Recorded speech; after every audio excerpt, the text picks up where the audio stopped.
Assalamualaikum warahmatullahi wabarakatuh. Perkenalkan, nama saya Reta Dwi Pratiwi. Saya dari Prodi Teknologi Pendidikan, Fakultas Ilmu Pendidikan dan Psikologi. Saya di sini akan menyampaikan materi yang bertema bahasa tubuh dasar. Nah, bahasa tubuh dasar ini terdapat 6 bagian. Nah, yang pertama itu kepala, yang kedua wajah, yang ketiga badan, dan yang keempat itu tangan, yang kelima kaki, dan yang terakhir itu yang keenam duduk. Jadi kesempatan kali ini kita akan membahas bagian-bagian dari bahasa tubuh dasar. Nah, yang pertama itu kepala. Nah, gerakan kepala yang dapat membuat kita merasa lebih yakin dalam berbicara. Nah, di bagian kepala ini juga terdapat 3 lagi bagian. Nah, yang pertama itu menyesuaikan kata yang keluar dengan anggukan atau girangan kepala. Yang kedua itu saat berbicara jangan mengangguk terlalu cepat. Dan yang ketiga itu saat berbicara juga mengangguk kepala dari atas dulu baru ke bawah. Di bagian kedua yaitu wajah. Ekspresi wajah yang tepat dapat membuat rasa lebih tersampaikan. Nah, di bagian wajah ini juga terdapat 5 bagian lagi. Nah, yang pertama itu melakukan kontak mata pada lawan bicara tersebut. Yang kedua, jika kita merasa tidak nyaman saat berbicara dengan lawan bicara, kita bisa melihat alis atau hidung lawan berbicara tersebut. Lalu ketiga, ada kedipan mata. Orang yang sedang menyimak, dia akan berkedip secara berkala, sekitar 10-20 kali per menit. Nah, yang keempat, mata membesar versus mata mengecil. Ketika kita menyukai atau menaksir kepada seseorang, maka mata pupil kita akan membesar. Nah, sementara mata yang mengecil itu tandanya kita tidak menyukai apa yang kita lihat. Nah, yang terakhir, yang kelima yaitu senyum.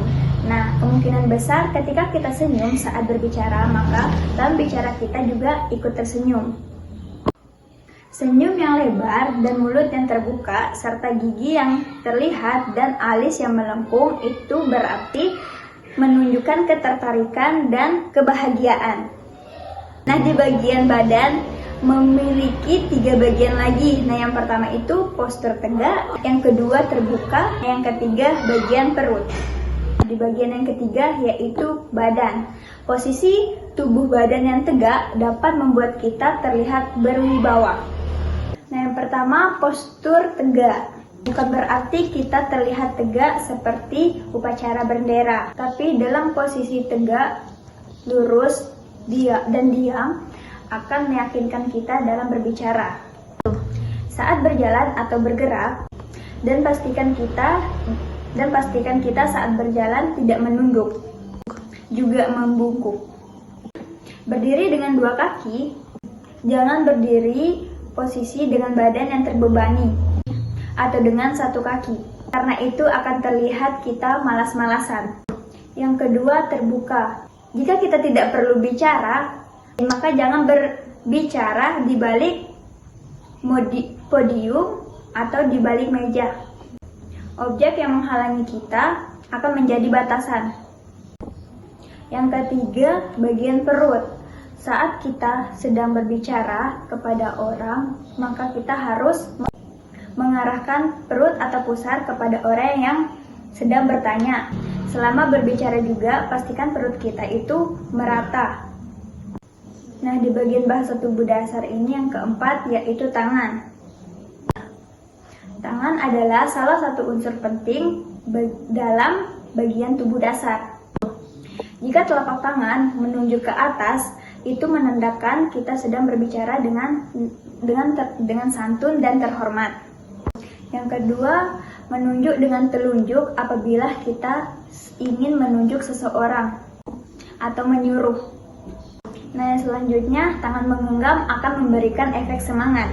Selanjutnya, tangan ketika menyentuh dagu dan dadah bagian atas itu menandakan memberikan kasih sayang dan kehangatan. Bagian kelima yaitu kaki. Mulailah bergerak atau melangkah dan pada saat memasuki ruangan atau room.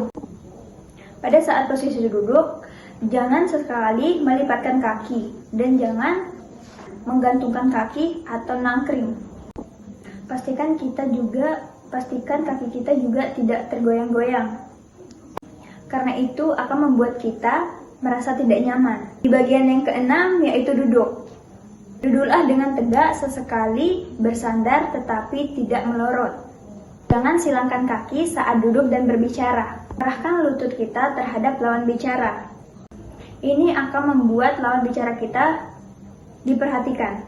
Sekian pembahasan materi yang saya sampaikan yang bertema bahasa tubuh dasar. Kurang lebihnya mohon maaf apabila ada kata-kata yang salah saat menyampaikan materi tersebut. Sekian, wassalamualaikum warahmatullahi wabarakatuh.